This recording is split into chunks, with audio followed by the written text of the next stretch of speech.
In 1999, Berkshire Hathaway managed to produce a positive gain in net worth of 0.5%. That means that since present management took over 35 years ago, Berkshire Hathaway has realized a positive gain each and every year and produced an average annual gain of 24%.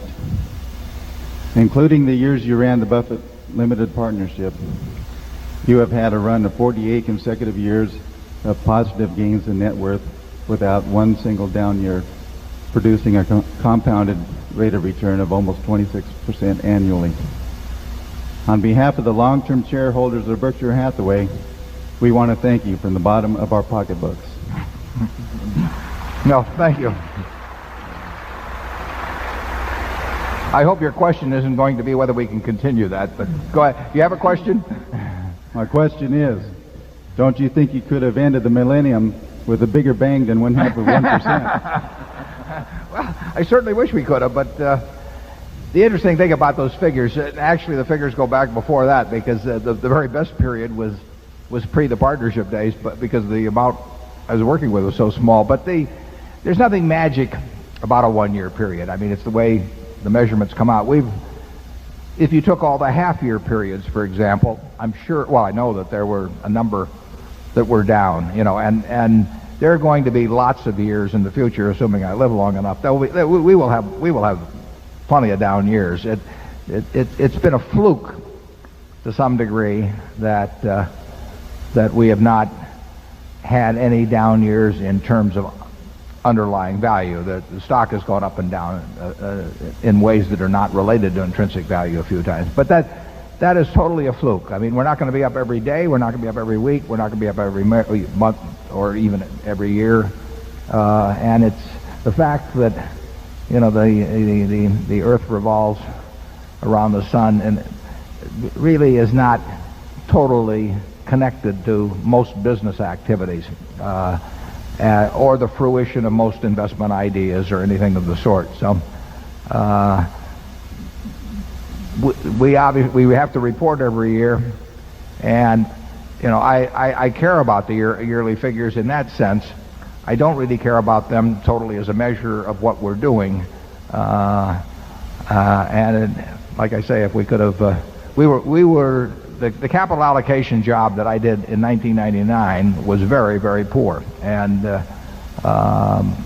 it was partly because some of our main businesses did poorly. I mean, Coca-Cola and Gillette had bad years last year. They'll have good years over time. I wrote a few years ago, it's interesting, I called their soft drink business and their razor and blade business as inevitables. And the truth is they've got a higher market share now than they've ever had in history. They're selling more units than a year in history, but certain other factors hurt their business and therefore hurt their stock performance. But I would still call the soft drink, Coca-Cola's position in the soft drink business and Gillette's position in the razor and blade business, I would characterize them as inevitable, that they will gain share over time. Gillette has over 70% of the share of the blade and razor business in the world, which is measured by value.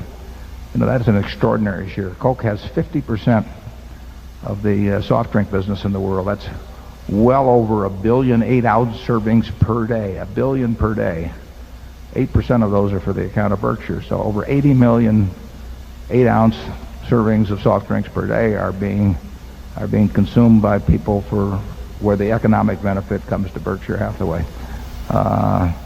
In effect, we have over 6% of for Berkshire Hathaway's account of the blade and razor business in the world, and it'll go up. So I don't worry about the businesses in the least long term. They will have bad years from time to time, and when they do, our performance will not look good in those years. Charlie?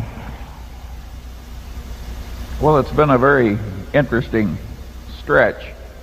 One of the most interesting things about the stretch is that during pretty much the whole period, the company has owned marketable securities in excess of its net worth. And so you have this extraordinary liquidity in a company that has performed very well to boot. that advantage has not gone away, and in fact it's been augmented. Give us reasonable opportunities, and we are prepared. Well, you've heard of what you're supposed to do now. We'll do the rest. Just give us the opportunities.